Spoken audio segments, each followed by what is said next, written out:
Welcome back. The Haunted House FearFest returns to New York City. Presented by Haunt TV with media sponsor Den of Geek, the festival celebrates all things horror and the people who bring those stories to life. Owner and executive director Renee Huff joins me to discuss what fans of the spooky genre can expect. Renee, thank you so much for joining me. Thank you for having me. I'm super excited. Me too. I love horror, so this is going to be a lot of fun, and it's just in time for Halloween. Now, can you tell me a little bit more about the Haunted House Fear Fest? Yeah, so Haunted House FearFest, it's a film and video game festival. I became the new owner about 2 years ago. It was originally based in Europe. And from there, we have a ton of films that will really scare you, that would haunt you, and would give you nightmares to some of you. So it really is a bandit for everyone who loves horror. And it's great. And also video games too. I'm excited to have on Friday evening the 25th. Mike Manello, he's an executive producer for the Blair Witch Project. We're screening the mockumentary for the Blair Witch Project called The Curse of the Blair Witch on Friday evening.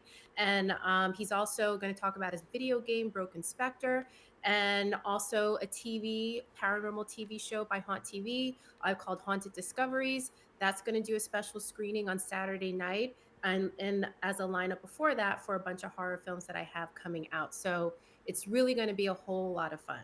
Now, I'm curious to know what motivated you to be a part of this journey. I understand that you loved horror since you were a little girl, so can you tell me a little bit more about your background in that? Yeah, so I got started with horror by watching The People Under the Stairs by Wes Craven, a 1980s film. I can't remember the exact date. And I read a bunch of horror books when I was young, from R.L. Stine to Christopher Pike to Stephen King. And so through my journey, I marketed horror books at a big publishing company. And then I worked in media entertainment at a lot of major studios and television networks. And through there, I always loved horror. And I know within this industry, it's like you have to have a film background, you have to have this background, but I want to inspire people that there's always a way to make your dreams happen. And I bought a horror festival and I rebranded it from everything that I learned from my career experience. And I'm able to meet with filmmakers, make filmmakers' dreams come true by giving them a platform to promote their film and their video game, and especially horror. And I'm hoping to inspire a lot of female horror filmmakers in the sense to enter their film to my festival. I already have some lined up for next week at the festival, which I'm excited to screen. So that's my journey in a nutshell. Now, I want to touch on the fact that there's a support of women within the Mhm. festival. Can you talk about why that's so important, especially Mhm. in the horror genre, and not just women, just all and underrepresented groups Yeah. in the horror genre? Yeah, I think it's very important. I mean, just like with any industry, there is a set that's already promoted or, given a platform for or given more of an opportunity for. And being, an African American owner of a horror festival and having the background that I have, it really is a jumpstart for me to get more women filmmakers and underrepresented voices involved. And so I hope by seeing me, it's like, wow, I do have a chance and an opportunity. And that's why it's so important. Whereas, particularly female filmmakers, they'll probably enter a lot of other film festivals and won't hear anything. But for me, I'll get back to you no matter what. So, and I have a lot of great filmmakers for this festival coming up. So I'm excited about that. Now, I want to expand on it a little bit further. Can you highlight some of the challenges women and underrepresented groups face within this specific genre on and off the screen? Yeah, I would say, well, on the screen, if they can get on screen, that is a difficult aspect to it. It's the decision makers behind that. And so, they put tons of money in this film and the film's really good, but then no one would screen it at a festival or no one would give them the platform to even showcase their film or anything else, particularly, minorities within that aspect as well. And even behind the scenes, I would say my own experience. I mean, I've had great opportunities, but also had some opportunities where I was overlooked. But, I just want to tell people, don't let that discourage you in a way. I use that as a motivating factor where I had a door closed on me. It could be a filmmaker, game developer who has a door closed on them and they think they have to give up. But no, there's always a back door to your dream and journey. And I hope when people see me, it's like I'm their door to help fulfilling their dream and be part of their journey. Now, because the festival is opening the doors for so many different people to tell different stories, what types of horror subgenres does the festival showcase? Oh my gosh. Oh, I can just so paranormal hauntings.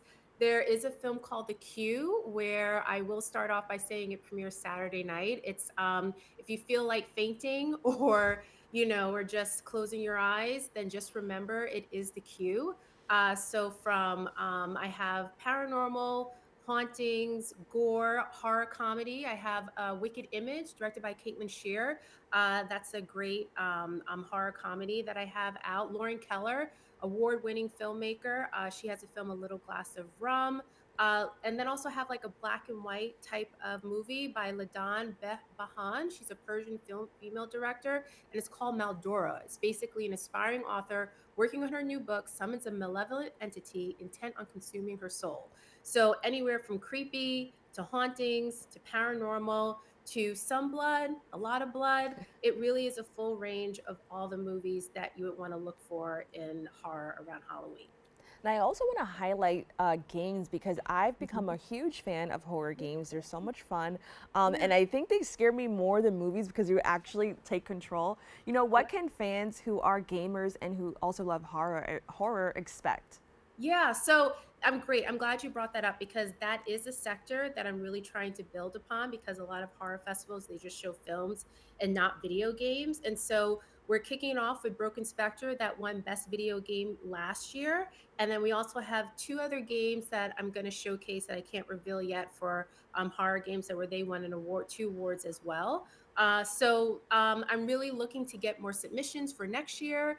I will be announcing 2025 right after the festival. And really, I'm looking even for students too, even female game developers. I know they are very underrepresented in like the gaming industry. And I'm hoping to have this festival help, be a platform for them. So, especially students. I love students. Very cool what games they have or what they're working on developing.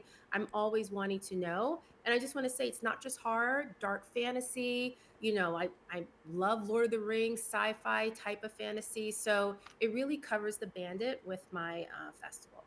Now, what are some qualities filmmakers and game developers must possess to participate in the festival? I would say really have like good storytelling. That's like very key for me when I look at submissions and everything else. Is it really engaging? Does the editing make sense? A lot of films and editing that I see, it's very choppy. So make sure that it's polished.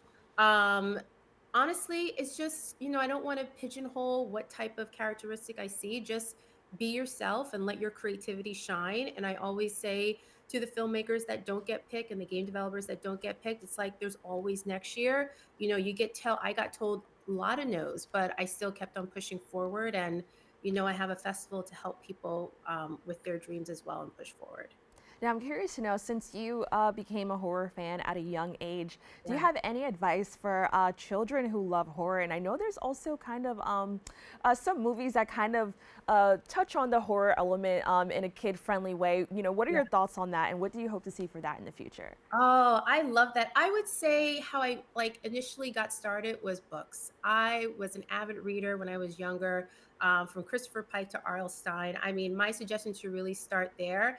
And they don't. I feel like they don't make a lot of kids shows, particularly in the horror genre. Like when I was growing up, I loved Are You Afraid of the Dark?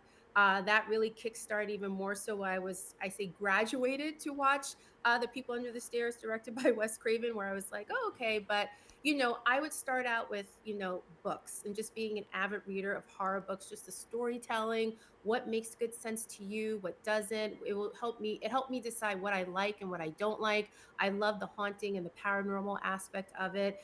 I wasn't really like a huge fan at the time of like blood, guts, and gore or whatever, but then I graduated to that. So that's where I would start out if I had to give a suggestion. And then, what do you hope to see for the future of horror, and kind of tying that into children's media? Yeah. Oh man, I just really want to see more creativity and more storytelling, but also from different groups as well. Just more representation for women, minorities in general. But also, I want to point out, it's my festival is all inclusive. It's everyone from all genders, all races, as young as you want, as old as you want. It just, has to make sense in line with the theme that I'm looking for. depending upon the year. But that's what I hope to see. Just like be creative, be storytellers, use your imagination, and just have fun with it, and just keep on going no matter what age you are, children, and even in children's media. Like, just keep on going, just keep your imagination, don't let it stop you. And what do you hope attendees take away from this particular experience? Oh, well, first off, tickets are only $20. So you get to see like 4 or 5 films plus screening with complimentary popcorn and candy. So I want you to take away just having a relaxing time at the Triad Theater, the venue, for $20. Bring your friends, just sit back and enjoy horror movies. Like, I celebrate horror movies every day of the year. When I'm stressed out, I watch a horror movie and I feel better. But this festival, just sit back and relax and have fun, all for $20. I know how hard it is these days. I mean, even grocery bills are like, so like, go to the grocery store, you get 2 things and you're paying like $50. So that's why I made it affordable for anyone that can come and enjoy and watch a bunch of horror movies. And I would say for this festival, what is one particular movie you would recommend audiences watch? Oh no, I have to pick one. I have to pick one? I would pick two. I will say I am excited for people to see Mrs. Barker's Chair, that was based out in the UK. Am excited for people to see Wicked Image and Maldoro, which is amazing. And then, and I would say The Queue on Saturday night. Those are pretty cool films. So it's like I picked one film for every For night. So yeah. Now, where can people go to learn more? Yeah, so you can go to hauntedhousefearfest.com. I have information there about tickets and the film schedule. And you can also go to triadnyc.com too to get tickets. So you have 2 places to go to. But hauntedhousefearfest.com has like the most information. So you can email me, festival@hauntedhousefearfest.com. Either myself or one of my team members will get back to you right away.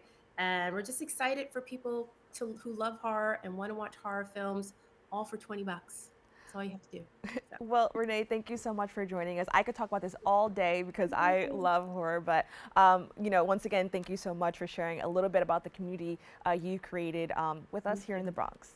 Thank you so much. Thank you for having me. Thank you.